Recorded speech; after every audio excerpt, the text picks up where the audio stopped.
Buenas noches, queridos amigos y pacientes del Instituto Calevi, tanto de Chile como del resto del mundo. Bienvenidos al 12º episodio de Medicina Metabólica para el Público, en donde tenemos el tema el intestino hiperpermeable o el leaky gut. Bueno, en esta ocasión tengo el sumo agrado de volver a compartir con la nutricionista Sofía Cabello, como ya les mencioné, mención en gestión y calidad de la Universidad Andrés Bello, formada en nutrición funcional y certificada en terapias de reducción terapéutica de carbohidratos y nutrición cetogénica. Sofía. Hola, ¿cómo están todos? Buenas noches, espero que hayan tenido bonita semana. Bueno, de nuevo, muchas gracias por la invitación, muchas gracias a todos los que están viéndonos, nos estén sincronizando todas estas charlas que lo hacemos con mucho cariño. Y nada, quedarse con esta segunda parte de las enfermedades autoinmunes que se viene súper entretenida. Gracias, Sofía. También junto a nosotros tenemos en esta oportunidad nuevamente al doctor Cristian Carrasco. Muchos ya lo conocen, lleva varios años ya trabajando con nosotros en el instituto, pero en estos episodios apareció recientemente la semana pasada. El doctor Carrasco es médico, cirujano y especialista en medicina funcional y medicina bioreguladora de sistemas, con formación en nutrición paleolítica y medicina metabólica. Doctor Cristian Carrasco. Hola Cristian, gracias de nuevo por la invitación. Bueno, hola a todos los asistentes. En el live anterior recibí harto feedback de varios pacientes, estaban súper contentos, les gustó harto, así que rico estar acá de nuevo y seguir hablando de este tema tan interesante que es las enfermedades autoinmunes y ahora este tema específico del intestino permeable. Muy bien, gracias Cristian. Y antes de dar la bienvenida también al doctor Santana, quiero mandar un saludo efusivo a los que ya se están conectando, a nuestra fiel seguidora Carola Llanes, que ya está ahí. Hola Carola. Bueno, también la bienvenida a Chocolatada, Finieto y bueno, varios más. Pero bueno, junto a nosotros está el doctor Fernando Santana, director médico y fundador de Instituto Médico Integral Calevi, médico cirujano y magíster en medicina antienvejecimiento y de longevidad saludable de la Universidad de Barcelona, diplomado en obesidad saludable y también está certificado en nutrición y terapia cetogénica y low carb high fat de la Fundación Nox. Doctor Santana. Hola Cristian, gracias Sofi, doctor Carrasco, Cristian Carrasco, gracias por estar nuevamente acá y principalmente a todas las personas que hemos tratado de ir ayudando con estos temas. La cantidad de preguntas que nos llegan durante la semana es muy importante. Ahí vemos el interés que tienen por estos temas que muchas veces van a la vanguardia y queremos aterrizar el conocimiento y hacerlo a un lenguaje entendible para el público, porque la mayoría de estos temas a veces se tocan en congresos, y no en cualquier congreso, son congresos de avanzada, en la cual la medicina metabólica, la medicina sistémica o la medicina integral es entender esta dinámica que nos reúne hoy en día, y hoy día particularmente un tema que está relacionado con lo que vimos la semana pasada de enfermedades autoinmunes. Así que muchas gracias por acompañarnos. Todas las dudas que podamos nosotros contestarles, bienvenido sea, porque este es un proceso de aprendizaje en que ustedes también nos obligan a seguir profundizando en estos temas. Así que muchas gracias por acompañarnos esta noche. Muchas gracias, doctor Santana. Aquí unos saludos a Physio Coach Training, que también siempre nos acompaña, a Cruz Tocamadera, que es fanática de estos live, a Carlos Padilla, gracias por unirse, Paulina González, Ana Karina Vergara, hola, muchas gracias. Bueno, Sofía Cabello, el doctor Carrasco y el doctor Santana trabajan en el Instituto Médico Calevi. En estos momentos estamos haciendo fuerte apoyo con la telemedicina debido a que ahora tenemos que quedarnos en casa, lavarnos las manos y salir solamente para lo necesario. Pero no podemos dejar de lado nuestras enfermedades crónicas o aquellos que quieren prevenir y mejorar su calidad de vida. Sobre todo con el tema hoy día que es tan importante y está en la base justamente de lo que es la salud, el intestino. El intestino, vamos a ver cómo se afecta, cómo se vuelve hiperpermeable. Y les recuerdo que todos estos episodios van quedando grabados en el canal de YouTube con nombre Calevi, Además, en el Instagram TV, IGTV, @Calevit Chile, y en el Facebook Calevit, para que aquellos que quieran interiorizarse o nos agarraron un poco tarde, puedan ver los episodios en orden desde el primero hasta este momento y también puedan ir formándose ya una idea de lo que es esta medicina metabólica, esto que estamos haciendo en el instituto. Queremos enviar un saludo afectuoso también a todos nuestros queridos profesionales que forman este gran equipo y que también nos están apoyando en esta atención de telemedicina y presencial cuando se trata de urgencia. La nutricionista Magdalena Rosell, Daniela Dos Santos, los odontólogos, el doctor Vicente Sánchez, la doctora Cristel Ojeda, el doctor Ariel Cibó, paramédicos en odontología, paramédicos en enfermería y además nuestras queridas colaboradoras administrativas y también los técnicos informáticos, sin quienes nada de esto sería posible. Un gran saludo y abrazo para todos allá. Bien, recordar que nada de lo que se diga aquí va a reemplazar al consejo médico-nutricional personalizado que se debe entregar en el ambiente de una consulta privada. Y dicho esto, vamos a comenzar un poco, que el doctor nos introduzca, el doctor Fernando Santana, nos introduzca en lo que es el intestino hiperpermeable o el leaky gut. Gracias, Cristian.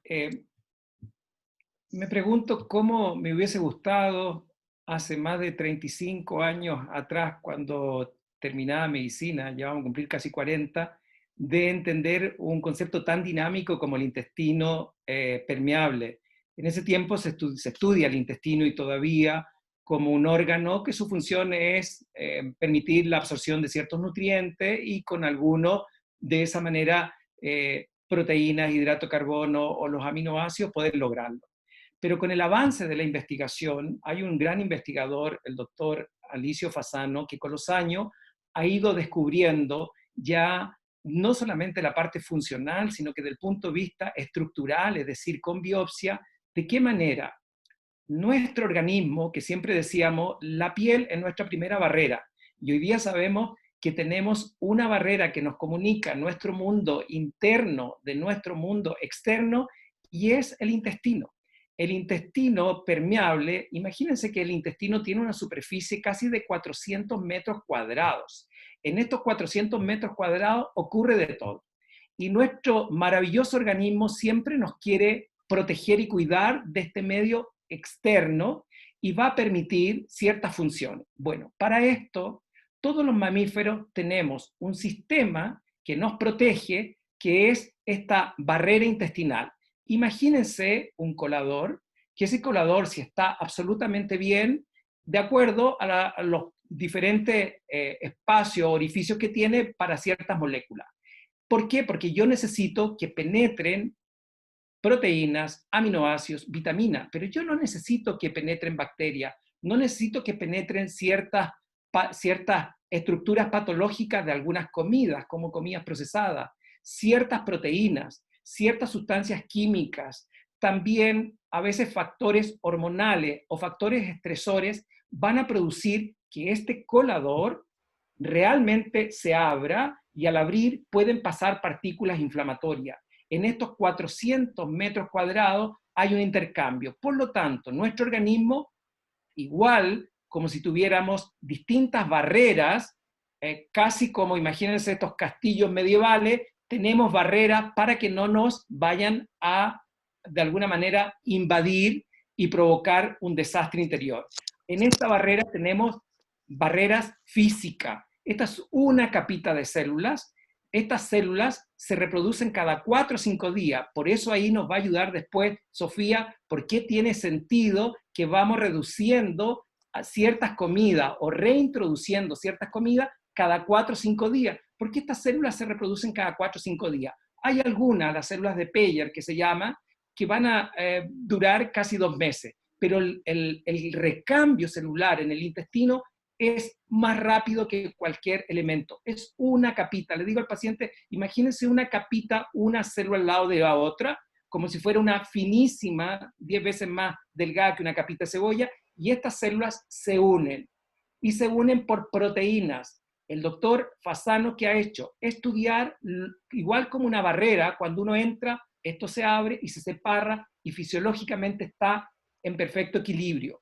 La sobreexpresión de estas moléculas, que se llaman sonulina, me va a producir este intestino como un colador mucho más abierto. Si yo tengo otros elementos como bacterias patógenas en el intestino, es decir, una disbiosis intestinal, pueden penetrar bacterias patógenas, y ahí es donde también, cuando tenemos en equilibrio nuestras bacterias intestinales, también van a existir como barrera. Y esta barrera física de células es capaz de, inteligentemente, está todo tan coordinado, secretan sustancias inmunoglobulinas que nos van a proteger. También por dentro de esta capita de células secreta otras sustancias que también nos van a proteger. Esta es una barrera física, pero luego tenemos una barrera química, es decir, el sistema está tan organizado que si esta primera barrera no resulta, viene una segunda barrera química, que son una cantidad de inmunoglobulina o citoquinas que también nos van a proteger.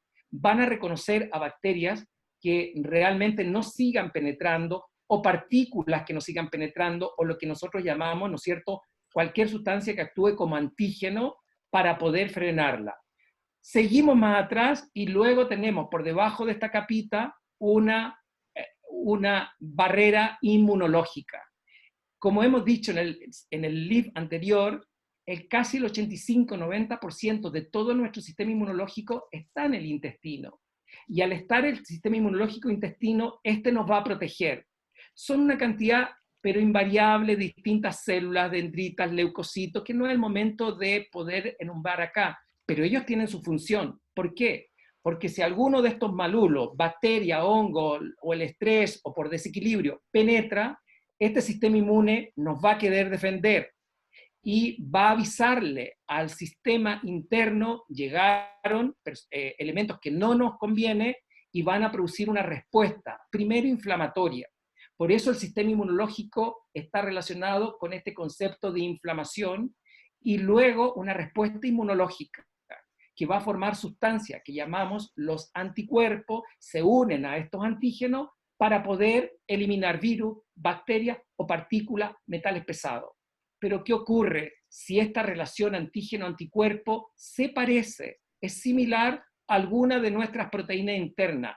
Por mimetismo, sí, van a atacar a los invasores, pero también pueden atacar una articulación y me da una artritis, me va a atacar una zona de la piel y me puede dar una dermatomiositis, me puede atacar la tiroides y me puede dar una tiroiditis. Es decir, van a gatillar distintas enfermedades autoinmunes. Entonces, en este momento, la investigación más avanzada de todo lo que significa el intestino permeable, la sobreexpresión de estas moléculas, que son las zonulinas, que van a estar abiertas, da sentido de integración al cuerpo. Y cuando realmente nosotros, desde la medicina funcional, desde la medicina integrativa, vemos una persona con enfermedad autoinmune, lo primero es, si tiene la tiroides, no solamente pensar en la tiroides, o la artritis, o a lo mejor un Sjögren que tiene que ver con la saliva, o a través de una enfermedad autoinmune sistémica, como puede ser un lupus, o un problema de tipo articular, como una osteoartritis o una artritis, ya sea una artritis reumatológica o anquilosante. Lo primero que piensa el médico integral funcional, cómo está funcionando esa barrera que se llama intestino permeable. Pero hoy día el avance es tan importante que sabemos que si yo tengo un desequilibrio en mis bacterias, por estrés, por sobrepeso, por comida chatarra, porque realmente no estoy cuidando mi sistema, todo eso puede favorecer esta hiperpermeabilidad intestinal, que es una causa primaria de enfermedades, como ya vimos, no solamente inmunológica, sino que también hoy día neurodegenerativa.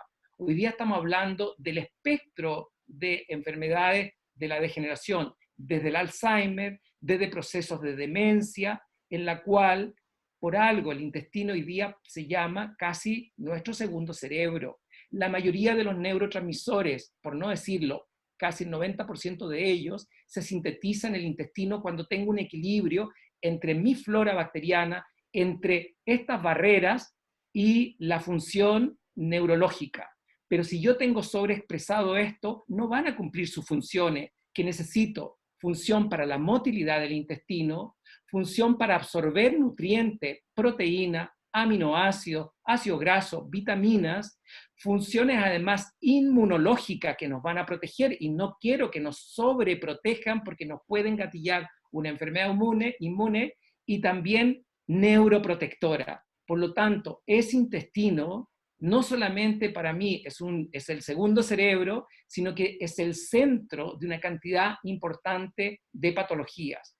Por eso, el avance en este conocimiento, desde la bioquímica, desde la nutrición, hoy día sabemos que los alimentos son información, y no es lo mismo comer una comida chatarra que comer a lo mejor, ojalá, un pescado salvaje, o ojalá a lo mejor una carne. Si es un huevo de pastura o una gallina feliz, esto se ama la influencia que tiene la comida en la expresión de nuestros genes. Esta es una nueva ciencia que es la nutrigenética y la nutrigenómica, es decir, la expresión de genes para bien o la silenciar otros genes patológicos. Por lo tanto, no podemos responsabilizar a nuestros abuelos, no podemos responsabilizar a nuestros padres de ciertas enfermedades. Hay una predisposición, pero que yo desarrolle o no desarrolle una enfermedad inmune, que desarrolle o no una enfermedad metabólica, sobrepeso, obesidad, diabetes, va a depender de cada uno de ustedes. Va a depender de tu estilo de vida y qué estás comiendo. Por lo tanto, el cambio, no hay remedios mágicos para esto. Esto tiene que ver con un cambio en el estilo de vida, que es lo que vamos a seguir conversando esta noche. Muchas gracias, doctor Santana. La verdad que, como él ha reafirmado, es muy importante el estilo de vida, la nutrición, todos los factores ambientales que van a permitir que uno exprese genes adecuados o genes no adecuados. Y justamente ahí viene la pregunta al doctor Cristian Carrasco. ¿Qué puede contribuir entonces al desarrollo del intestino hiperpermeable o leaky gut? Mira, primero, para reforzar un poco lo que dijo doctor Santana, el intestino sería una capa de células que funciona como una barrera, y normalmente este intestino tiene un cierto grado de permeabilidad. Ahora, la idea de esta permeabilidad es que permita absorber los nutrientes y frenar, en el fondo, el ingreso de las sustancias que sean dañinas. Entonces, cuando hablamos de este término leaky gut, que el término científico es intestino hiperpermeable, estamos hablando de un aumento de la permeabilidad intestinal más allá del normal. Y como bien mencionó doctor Santana, esto puede estar presente en las enfermedades autoinmunes, pero también hay otras enfermedades crónicas no transmisibles en las que también está aumentada la permeabilidad intestinal. Por ejemplo, enfermedades alérgicas, atópicas, también en la obesidad, en el hígado graso o en el cáncer. ¿Por qué esto ocurre? Porque básicamente si perdimos esta barrera y están pasando toxinas, bacterias, proteínas que no deberían ingresar a nuestro sistema, esto va a generar una inflamación que va a afectar todo el organismo. No va a estar solamente localizada a nivel del intestino delgado. Y bueno, el doctor también mencionó sobre la existencia de la zonulina, para que puedan comprender un poco de qué se trata. Es una proteína que es la que regula qué es lo que ingresa y qué es lo que no. Cuando tenemos la zonulina más alta, el intestino va a estar más permeable. Y pueden existir ciertos factores genéticos, sobre todo en las personas que tienen enfermedades autoinmunes, que los predispongan a tener una hiperexpresión de la zonulina. Y esto no solamente se ve en la enfermedad celíaca, sino que en otras enfermedades autoinmunes como la enfermedad de Crohn, la diabetes tipo 1 o la artritis reumatoide. Y el gluten, ya que es algo que siempre mencionamos, justamente puede aumentar la liberación de la zonulina. Ahora, ¿qué es el gluten? El gluten es un conjunto de proteínas que es pequeño, de pequeño tamaño, que está presente en algunos cereales, y hay una fracción del gluten que se llama gliadina, que puede generar en el fondo este aumento de la zonulina. Pero además en el trigo, que es uno de los cereales que tiene gluten, en el germen, no en el endospermo, porque el gluten está en el endospermo, en otra parte de ese cereal, hay otra sustancia que se llama glutinina, que también tiene la potencialidad de generar permeabilidad intestinal por un mecanismo distinto a la zonulina. Entonces, por eso, ese alimento en particular tiende a ser el más inflamatorio. Y los estudios de este médico que menciona el doctor Santana, que es el doctor Fasano, ¿ya?, mostraron que estos efectos negativos del gluten ocurren en todas las personas, independientes si son celíacos o no son celíacos. Ahora, ¿cuál va a ser la diferencia entre que se coma un pan alguien que no tiene algo autoinmune y alguien que tiene algo autoinmune? ¿Ya? En el que no tiene enfermedad autoinmune, quizás si se come un pan o se come un plato con fideos que tiene gluten, va a expresarse más la sonulina y quizás durante un par de horas va a estar más permeable el intestino, luego eso va a resolver y probablemente va a continuar feliz por la vida. Ahora le va a subir la insulina, por supuesto, que no es lo óptimo y no es lo que queremos, pero a nivel intestinal quizás le va a afectar a un nivel más suave. Mientras que este paciente autoinmune que tiene una predisposición a tener más alta la sonulina, cuando coma el gluten va a quedar como una puerta abierta y no va a haber cómo cerrarla. Entonces, durante el resto del día, a medida que se vaya alimentando con las otras comidas, sobre todo si hay proteínas que no están bien digeridas, van a empezar a pasar por este colador y el paciente va a empezar a generar otras sensibilidades a alimentos, porque el sistema inmune se va a ir exponiendo a distintas proteínas que van a actuar como estos antígenos.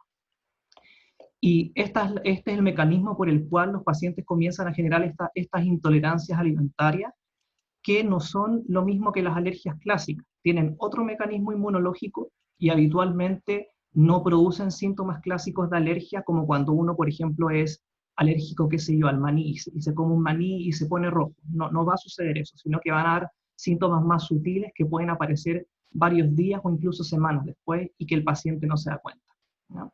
Entonces, como te menciono, hay un factor alimentario estudiado, hay un factor alimentario que está muy estudiado, que es sobre todo el gluten. Hay otros más, ¿ya?, que después sería bueno revisar. Y también hay muchos otros factores no relacionados con la alimentación que pueden aumentar la permeabilidad intestinal. El primero de estos es tener alguna disbiosis, un desbalance en las bacterias de nuestro intestino.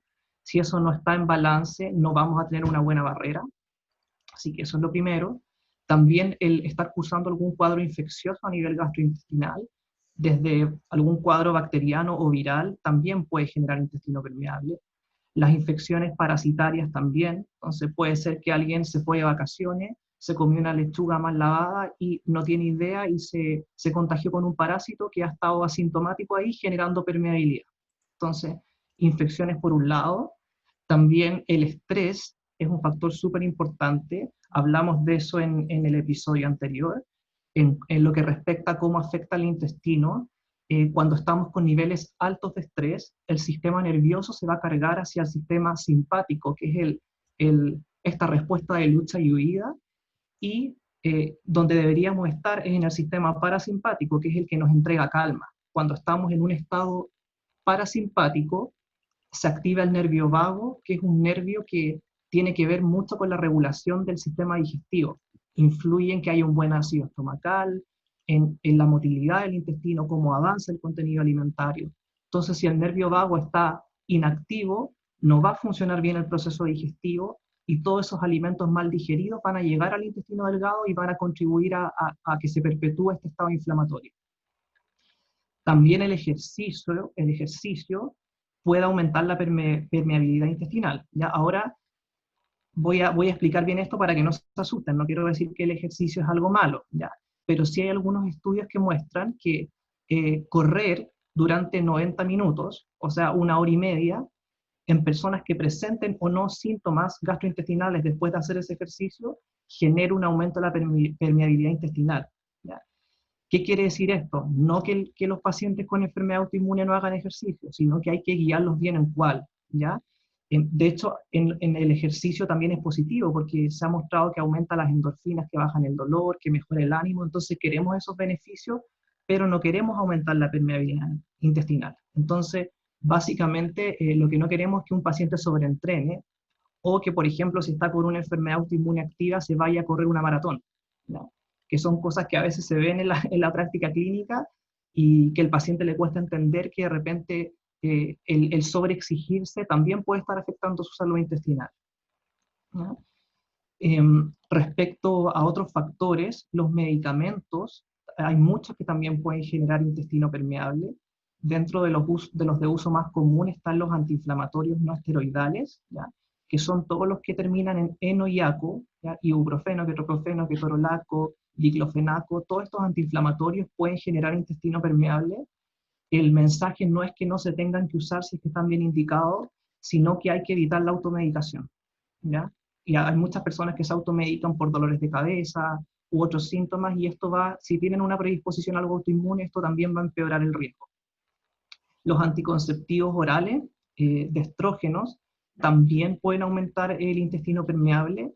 Lo mismo, no quiere decir que una mujer no tenga que usar un método anticonceptivo, pero sí es importante educar al paciente sobre los riesgos que esto trae y en el fondo poner esto en la balanza al momento de elegir el método anticonceptivo, ¿ya? El uso indiscriminado de antibióticos, lo conversamos también la vez pasada, también por el efecto deleterio de la flora intestinal, también va a contribuir a la permeabilidad intestinal. También, de repente, en suplementos, ¿ya? Pueden haber muchos excipientes que pueden generar intestino permeable, por eso también educamos a nuestros consultantes en no automedicarse con cualquier suplemento y solicitar la guía de algún médico que haga medicina funcional y que maneje los nutracéuticos, porque también pueden estar tomando todos los días algo que genere permeabilidad. Y así hay muchas cosas más que pueden generar intestino permeable, pero con lo que quiero que se queden es que hay factores alimentarios y también hay hartos factores no alimentarios que podrían estar gatillando esto. Y de los factores alimentarios, quizás Sofía podría ayudarnos a conocer cuáles son algunos de los alimentos que podrían generar este intestino hiperpermeable. Sofi, por favor, Ah, ya, perfecto. cuéntanos. Tu público espera escucharte, el público espera. Sí, de hecho, viendo ahí la parte de las preguntas que están haciendo la gente, efectivamente están ahí hablando, pero ¿qué pan entonces como? ¿Qué reemplazo hago? Y la harina de coco, la harina de linaza. Tengamos presente que lo que estamos hablando hoy en día tiene que ver con el intestino hiperpermeable, ¿ya? Que es la principal causa de muchas enfermedades, sobre todo hablando de un sistema inmune, ¿ya? Primero, enfocarnos en eso, no estamos hablando de una reducción terapéutica de carbohidratos como lo hemos mencionado antes. Entonces, hay que pensar un poco que el alimento que vamos a estar hablando o que estamos comiendo va a ser como ya un agresor, como dijo el doctor Carrasco. Vamos a estar... lo más probable es que este alimento estemos como en constante exposición todo el rato y que esté contribuyendo a tener este intestino hiperpermeable. Recordemos también que este intestino como función principal es de barrera, o sea, como dijo el doctor Santana, es solo una telita de cebolla. Todo eso tenemos para separar lo bueno con lo malo en términos muy simples. Entonces al final, ¿qué pasa? Ya muchos de los alimentos que nosotros estamos consumiendo actualmente están siendo problemáticos para el ser humano, pero es netamente evolutivo, como lo dije en la conversación pasada, que también está guardado para que lo puedan volver a ver, ¿ya? Por lo tanto, nuestro genoma todavía no lo asocia muy bien y nos está como inflamando en esta inflamación silenciosa. Pero volviendo un poquito más químico o bioquímico, funcionan como antinutrientes e inhibidores enzimáticos digestivos, o sea, nos interfieren en esta absorción de los alimentos y por eso volvemos al tema de los granos, de los cereales que son integrales, que están buenos, que son base de nuestra alimentación. No, de hecho, si lo comparamos con los alimentos densamente nutritivos, que lo voy a mencionar después, los cereales y los granos a veces vienen con muy poquito, o sea, bajo esta cantidad de nutrientes, son bajos nutricionalmente. De hecho, si comparamos una taza de avena, no tiene ni el octavo de vitamina A o de zinc o de magnesio que se dice que, porque lo etiquetan, o sea, alto en vitaminas, etcétera, y no tiene ni un octavo de lo que podría darte un salmón, por ejemplo, o un trozo de pescado. Entonces, también estos cereales, muchas veces como se venden también molidos en forma de harina, recordemos que los aceites vegetales son altos en omega 6 inflamatorios, entonces también están contribuyendo a la parte de permeabilidad intestinal. Entonces, si tenemos que decir qué alimentos van a aumentar esta permeabilidad intestinal, alimentos procesados, por sus aditivos, el glifosato, el tema también de algunos aditivos, los conservantes que muchas veces no podemos pronunciar, esos van a estar siempre en los alimentos procesados y van a contribuir a que este colador, este hoyito de este colador sea grande. Bueno, el azúcar, ya por la forma de inflamación que nos está provocando, el alcohol, como bien dijo el doctor Carrasco, y las lectinas, que la más conocida, para ir resumiendo esta parte, es el gluten, ya el que donde más hemos hecho estudios de cómo interfiere el gluten en nuestro cuerpo, o sea, la lectina más famosa es el gluten, ¿ya? Para que vayan entendiendo un poquito. Entonces, ¿cómo funcionan los granos, los pseudogranos, que sería la quinoa, también el mijo, las legumbres, los lácteos, las semillas, los frutos secos y en algunas ocasiones las solanáceas? ¿Cuáles son estos alimentos? Bueno, dentro de los granos principalmente tenemos todo lo que tiene gluten. El centeno, la cebada, el trigo, y en Chile por lo menos hay contaminación cruzada con la avena. En el tema de los pseudogranos, quinoa, mijo, amaranto, las legumbres, soya, lentejas, garbanzos, el tema también de los lácteos, todo tipo, líquidos y derivados, semillas. Tenemos el tema también ahí de las sésamo, linaza, chía, frutos secos, ya los hemos mencionado, y solanáceas en algunas ocasiones. Entonces, chuta, diciendo esto me quedo como, ¿qué como? Principalmente, como les dije, y vuelvo a repetir, esto va a depender de la persona, va a depender del tipo de enfermedad y va a depender del tipo de eliminación de alimentos que hay que hacer. Recuerden que esto va a ser una terapia y es todo un protocolo de repotenciar la parte intestinal para recuperar esa función inmune, ¿ya? Entonces, ¿qué hay que saber? Resulta que dentro de estas sustancias dañinas funcionan como dañando el enterocito, que sería esta célula intestinal, y abriendo estas hoyitos entre las células, ¿ya? Recordemos que uno de estas, lo que traen los granos, porque también son seres vivos, ellos también quieren vivir y se tienen que proteger con algo. Esta principal sustancia son las lectinas, que traen los granos, y el ácido fítico, perdón. Es la protección de la semilla, literal. Entonces, cuando nosotros comemos algo con estos granos, el ser humano no lo puede digerir en un 100%, por eso también dentro de otros conversatorios, y que vamos a seguir potenciando, el de activar los frutos secos, de activar otros granos, el remojo, la germinación, la fermentación, van a ayudar a reducir esta como capita protectora del alimento. Bueno, ¿qué pasa entonces? También funcionan como antinutrientes, me van a inhibir absorber los nutrientes que se dice tener estos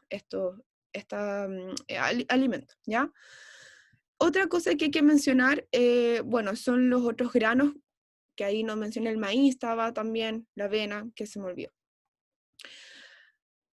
Bueno, algunas personas pueden presentar problemas principalmente digestivos, o problemas con la asociación de estos alimentos desde chicos. La principal enfermedad que se puede asociar, una celiaquía, que al final ya de frentón genera una enfermedad autoinmune, pero muchos no presentan jamás ninguna intolerancia digestiva comiendo estos granos. O sea, por algo están dentro de la base de nuestra pirámide alimentaria hace más de 70 años, ¿ya? De hecho, estamos como en ambos extremos, o sea, se presentan las enfermedades autoinmunes o al final sigo comiendo estos granos.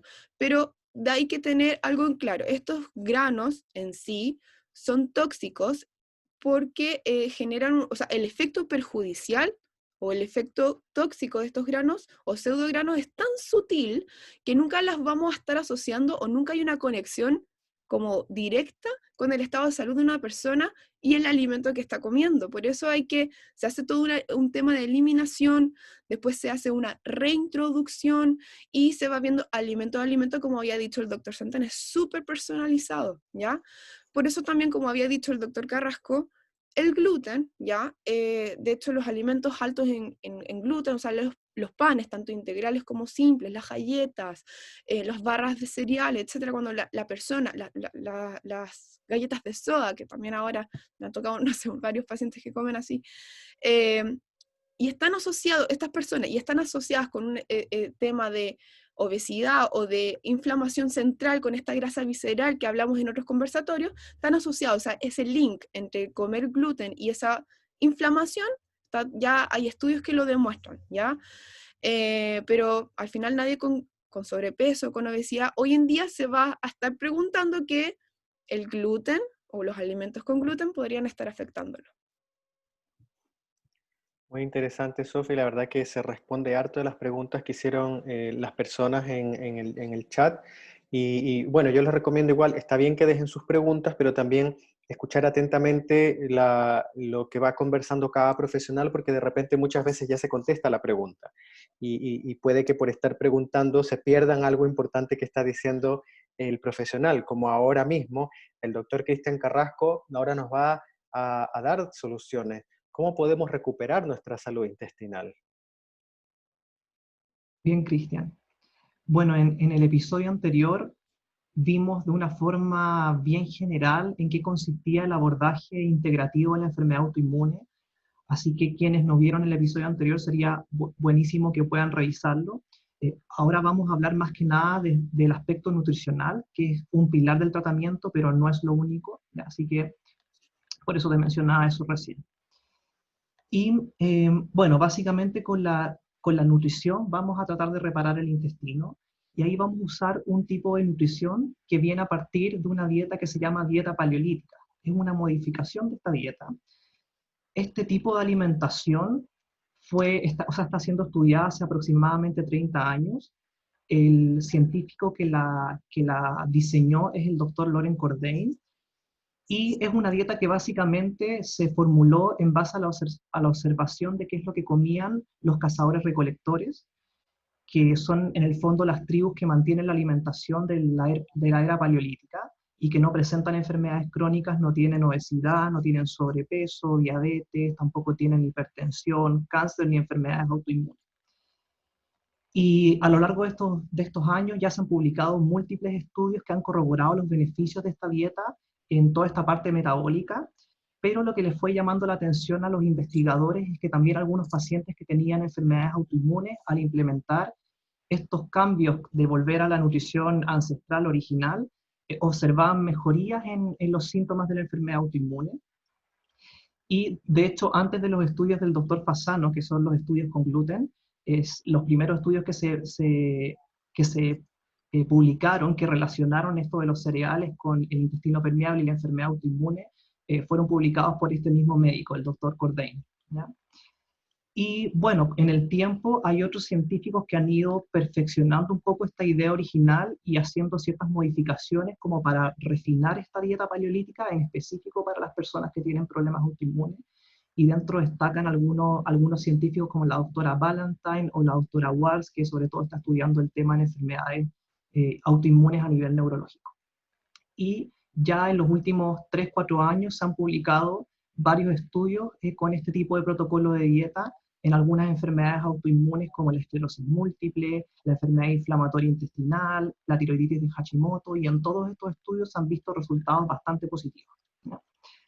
Entonces, como mencionó Sofía, es un protocolo de alimentación que va a tener dos fases, ¿ya? Va a tener una primera fase de eliminación, ¿ya? En la cual puede tener distinta duración, pero sí vamos a apuntar a que sea idealmente de 2 a 3 meses mínimo, dado que el sistema inmune es muy inteligente. Entonces, si es que el paciente tiene reacciones a los alimentos, va a tomar un tiempo que el cuerpo deje de reaccionar, ¿ya? Por lo tanto, a lo mejor el paciente no va a ver la mejoría inmediata, sino que va a tomar un tiempo, porque son reacciones tardías.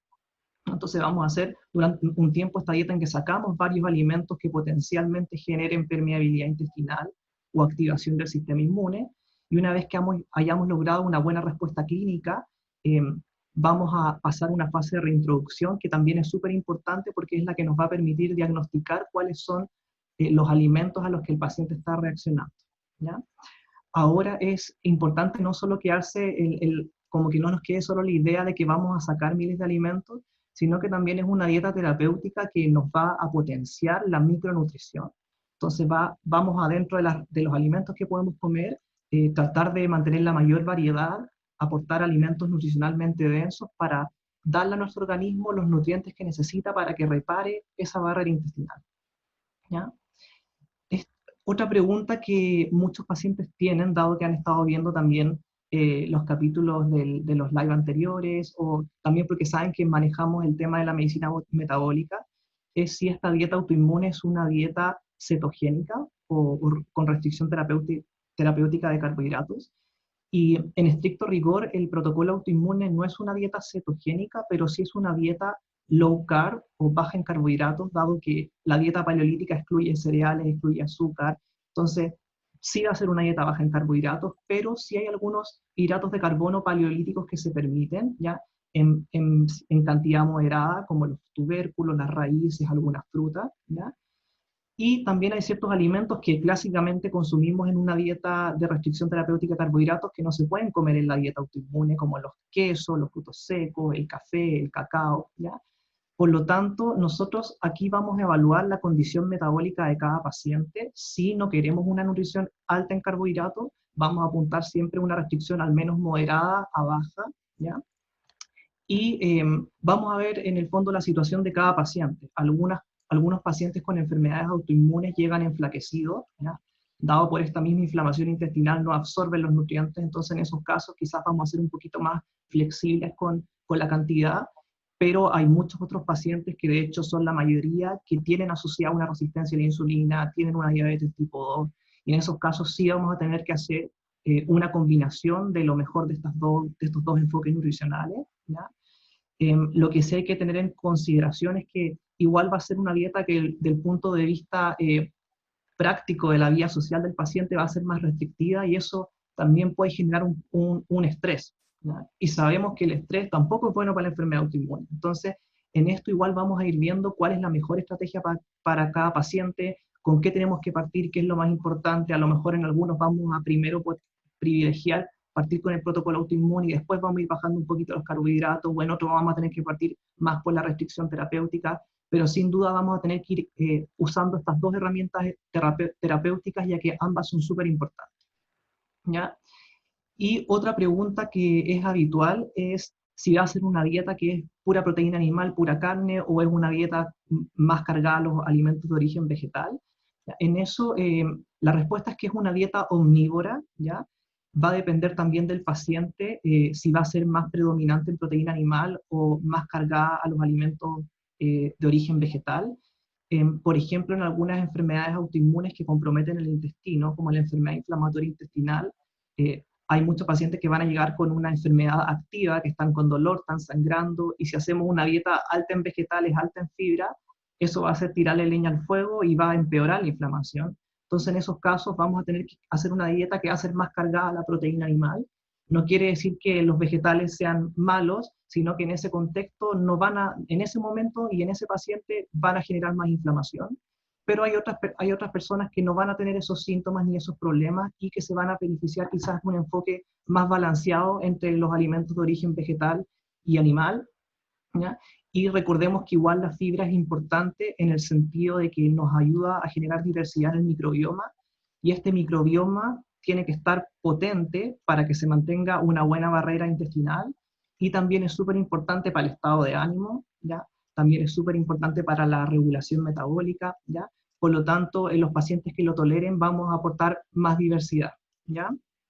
Y lo último que quería comentarles también, quizás darle un atisbo, no voy a profundizar, es que el ayuno también es una excelente herramienta terapéutica que tiene la potencialidad de disminuir la inflamación, y que también al permitirnos generar estos cuerpos cetónicos, ¿ya? Nos va a ayudar sobre todo en las enfermedades autoinmunes que comprometen el sistema nervioso, como por ejemplo la esclerosis múltiple, ¿ya? Por lo tanto, también va a ser una herramienta terapéutica, no va a ser la de primera línea, porque si un paciente viene comiendo mal, estresado, por supuesto que tenemos que primero corregir todo el estilo de vida, pero una vez que eso se vaya modulando y la persona vaya avanzando bien en la adherencia, vamos a incorporar también esta herramienta terapéutica, porque sin duda el permitir a la persona generar estas cetonas, esta flexibilidad metabólica, va a ser muy beneficioso.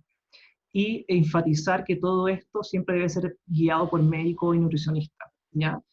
Como toda dieta en que se tengan que restringir muchas cosas, debe verlo un profesional para evitar riesgos de deficiencias nutricionales, ¿ya? Y personalizar en cada paciente por todo lo que mencioné anteriormente. Excelente, excelente explicación, doctor Cristian Carrasco. Yo creo que sería bueno que ahora Sofía también nos dé como un poco de, evidentemente, reitero, esto, el consejo médico nutricional es muy individualizado y personal. Sin embargo, ella nos puede dar un atisbo de cómo sería este camino en este protocolo de reparación del intestino hiperpermeable y por ende, no solamente para las enfermedades autoinmunes, sino que sabemos que también puede haber cierta sintomatología del intestino hiperpermeable en otro tipo de afecciones y por eso es que es importante no seguir solamente una dieta ceto, una dieta low carb, una dieta sin un estudio médico y nutricional adecuado y en eso es como nos va a orientar ahora Sofía. Por favor.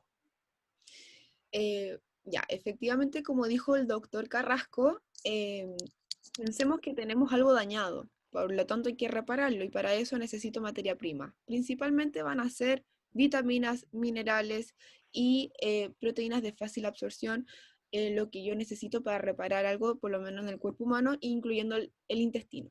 ¿Cuáles van a ser en resumen?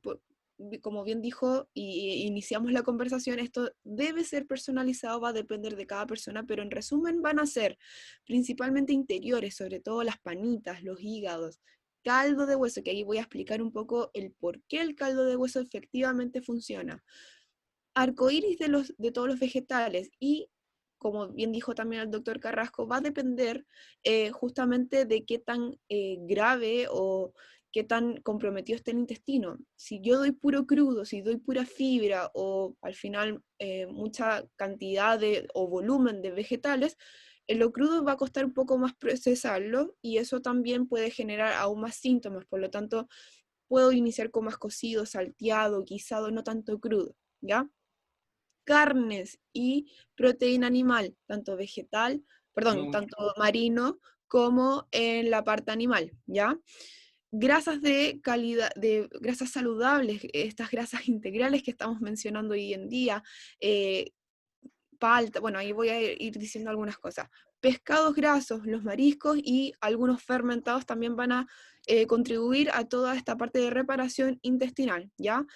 Recordemos que las proteínas animales y las carnes, tanto marinas como terrestres, van a contener todos los aminoácidos que necesita el cuerpo. Entonces ya ahí es eh, visto un punto a favor para las carnes animales, ¿ya? Aparte son fuentes de micronutrientes, sobre todo de minerales, que yo necesito para empezar a reparar tejidos. Hierro, zinc, magnesio, selenio, cobre, potasio, fósforo, magnesio, calcio, ¿ya? Tienen también toda la gama del complejo B, sobre todo la B12, ¿ya? Y vitaminas liposolubles que se van a encontrar justamente en cortes animales grasos, la vitamina A, la D, la E, la K. Además, los interiores es el concentrado justamente de todos estos nutrientes que he dicho, más allá de comer puro músculo, los interiores se concentra aún más la cantidad de estos nutrientes.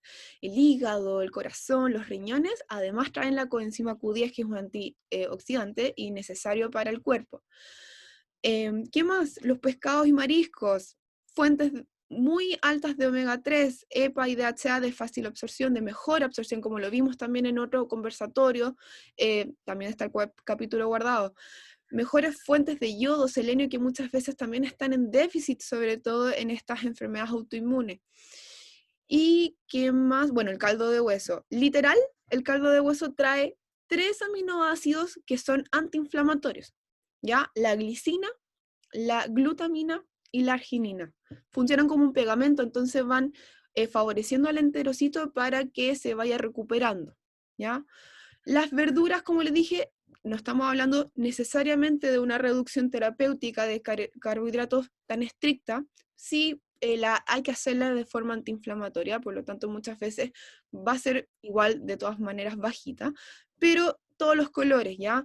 Sacian, los tubérculos, el camote, la zanahoria, si se tolera la cebolla, el tema también de los zapallos, todo lo que es verde, brócoli, coliflor, todas las crucíferas tienen un potente poder de poder como matar las bacterias patógenas. Recordemos que inicialmente o sea, en este intestino permeable también voy a tener bacterias que no van a generar esta disbiosis, esta cantidad de bacterias que no van a ser beneficiosas para mi cuerpo y hay que empezar a matarlas. Por lo tanto, las crucíferas también van a participar en esto, el ajo también va a participar en esto. Entonces, va a depender, como les digo, de cada persona. El plan de alimentación es súper personalizado. Hay personas que se necesita interactuar de forma directa, o sea, de un día para otro sacar todos los alimentos. Hay personas que no, porque va a depender del tipo de estrés, no están durmiendo bien y ya tienen otro problema en qué preocuparse más allá de la alimentación. Entonces, quizás haya que partir solamente sacando, limpiando procesados, el gluten, algunos lácteos, quizás después ir viendo que justamente sigue con huevo y le genera todavía algunos malestares, etc. Por eso esa parte es justamente súper personalizada. Otra cosa que hay que tener en cuenta es que después de que se eliminan estos alimentos, tiene que pasar un periodo por lo menos de 1 o 2 meses, que como bien dijo el doctor Carrasco, y más allá de arreglar la parte intestinal, que es justamente el ligado a estas enfermedades autoinmunes, hay que fijarse en otros síntomas que ya estoy teniendo. Por ejemplo, generalmente las personas vienen ya con bajo ánimo o tienen problemas de mucosidad, tanto estas alergias, rinitis alérgica, etc. Pueden estar fatigadas o pueden estar también con baja energía. Dolores articulares, dolores musculares, es uno de los principales síntomas, y también afecciones a la piel, y obviamente la parte gastrointestinal, hinchazones, las deposiciones, también como dije la otra vez. Entonces, cuando yo voy sacando o eliminando estos alimentos, se pueden ver justamente que esos síntomas van mejorando. Ya estaríamos empezando a hablar de que estamos recuperando este sistema inmune, un buen funcionamiento del sistema inmune.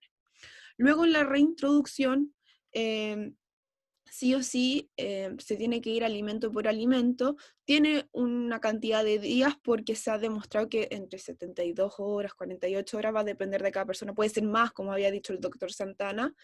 Vemos posibles reacciones, justamente estas síntomas que dije. De repente, me ha pasado en algunos casos que, no sé, estoy reintroduciendo un tipo de alimento y la persona se dio cuenta que le volvió el dolor articular.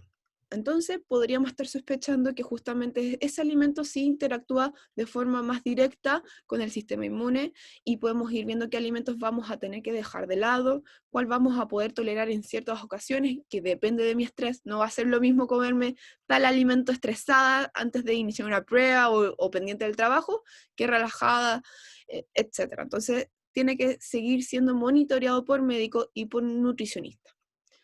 Eso es como un poco el resumen de lo que sería formar el plan alimentario en un protocolo autoinmune. Fantástico, muchas gracias, súper clara la explicación. Por ahí alguien decía, ojalá me hubieran dicho, me dijeron todo lo que no puedo comer en un tratamiento por un colon irritable, pero nunca le dijeron qué es lo que puede comer. Y la verdad es que efectivamente cuando uno se da cuenta que en realidad esto es un esquema, es un protocolo en el cual evidentemente vamos a quitar ciertos alimentos, pero después esos alimentos van a volver, porque justamente se está haciendo una curación, una sanación de esa barrera intestinal. Entonces, de alguna manera, así como cuando te hacen una cirugía en la boca, ya que soy odontólogo, claro, le vas a dar una dieta blanda, líquida, y poco a poco va incorporando otros alimentos hasta que la barrera bucal sea capaz de poder soportar todos esos otros alimentos. Es casi lo mismo, estamos haciendo una sanación del intestino, lo que está haciendo el médico junto con la terapia nutricional y también la nutricionista. Entonces, evidentemente va a haber cosas que van a volver, las que valgan la pena volver.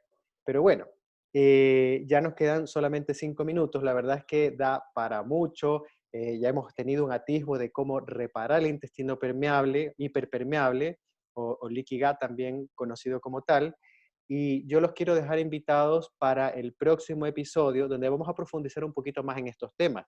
Y ahí tenemos invitada a una amiga de nosotros también, la doctora Cecilia Díaz, que junto al doctor Santana nos va a profundizar más ahora en el tema de todas estas intolerancias, alergias que vemos en relación a la leche, que el gluten en los niños, en la familia, que también va bastante relacionado con lo que hemos visto hoy día, gracias a la brillante exposición del doctor Santana, el doctor Carrasco y la nutricionista Sofía Cabello. Y ver que esto es compatible además con una reducción terapéutica de carbohidratos, como lo ha señalado el doctor Carrasco y Sofía Cabello, al igual que el doctor Santana. Así que yo voy a dejar unos minutitos para que cada uno de los entrevistados haga su despedida y nos veremos, y hago yo el cierre final. Doctor Santana. La verdad que se hace tan corto, 1 hora, y quisiéramos seguir hablando del protocolo de las 4R, retirar los agresores, reparar la función intestinal, restaurar la pared y luego la recolonización. Por eso es todo un protocolo. Y todo este tema, la verdad que es fascinante, nos encanta, yo creo que todos nos apasionamos y quisiéramos seguir ahondando en todo lo que significa la nutrición personalizada y una nutrición de avanzada, entendiendo que la nutrición es medicina. La nutrición no solamente un elemento para, como dice la palabra, nutrirnos, sino que de ahí vamos a sacar absolutamente todo, cómo vamos a envejecer, cómo queremos envejecer. La gente está asociando siempre el gluten a que me duele la guata, tuve diarrea o estreñimiento. No, el gluten tiene que ver, si te acuerdas, el nombre de tus nietos, el gluten tiene que ver con el dolor articular cuando va a tomar el metro, el gluten tiene que ver con ese moquillo, ese catarro que tienes, es decir, son más de 14 las moléculas del gluten, y es nombrar lo que decía en el trigo, pero está la deiseína, también de la avena, la avenina, es decir, hay una cantidad enorme de moléculas. Pero la gente se asusta cuando le retiramos tanto, pero como Sophie dijo, le damos tanta comida rica, tanta comida exquisita, que la verdad que, lo digo en particular, yo era adicto al gluten, sabemos que el gluten tiene la gluteomorfina, pero llega un momento determinado en la cual tú ves gluten y ves Alzheimer, tú ves pan y ves no solamente sobrepeso, sino que otras enfermedades metabólicas. Hay tanto que hablar, no sigo hablando, muchas gracias por acompañarnos y dejo con ustedes los demás colegas para despedirse. Así que gracias y sigamos aprendiendo todos juntos. Sofía. Ya, bueno. Bueno, muchas gracias. A mí me encanta estar en estas instancias que son en verdad súper cortas, sobre todo en este tema que es súper interesante. Nadie toca. De verdad la nutrición se toma todo el protagonismo en casi esta medida, porque efectivamente es información, y es información que se está modulando adentro y que está afectando a nuestro intestino y que puede estar gatillando algún tipo de enfermedad, no solamente autoinmune, sino también puede ser de una forma aguda, etc. Cada vez hay más enfermedad autoinmune, ha ido de forma exponencial también, como el sobrepeso y la obesidad. Entonces, crean en la nutrición, crean en el tema de que se puede atenuar, incluso revertir una enfermedad. Así que, nada, eso. Muchas gracias de nuevo por esta instancia, por todos los que nos escuchan, y atentos porque se vienen aún más temas muy interesantes. Y doctor Carrasco, usted va a tener el privilegio de hacer la despedida. Bueno, como dijo doctor Santana, dan ganas de seguir hablando porque se tiende a hacer corto con estos temas que en realidad uno podría estar horas, ¿ya? Pero más que nada, reforzar lo que dijo la Sofi. Yo sé que puede ser de repente abrumante escuchar toda esta información. Un paciente que a lo mejor esté escuchando esto y tenga algo autoinmune, le va a dar susto, chuta, voy a tener que dejar el pan, voy a tener que dejar esto, pero no es algo que es tan así. Si es bien guiado, si uno va de a poco, va aprendiendo que puede comer rico, ¿ya? Que además se va a sentir mejor, ¿ya? Que sí va a tener que hacer un cierto esfuerzo, pero si va a estar bien acompañado en ese proceso, va a ser un proceso que va a ir de forma gradual, respetando el ritmo de la persona. Entonces, que no se desanime, que se motive, porque esto puede ser de gran ayuda para mejorar el tratamiento que ya esté teniendo para su enfermedad autoinmune. Sin duda va a ser un gran complemento y que en muchos casos puede llevarlo a remisión. Así que eso, invitarlos a buscar estas nuevas alternativas y van a haber muchos beneficios. Eso. Y bueno, despedir en nombre de todo el equipo y agradecer la presencia de todos los asistentes. Así que eso. Muchas gracias, doctor Carrasco. Entonces, Nos estamos viendo el próximo viernes a la misma hora y un feliz fin de semana para todos. Chao, chao. Chao. Chao, chao.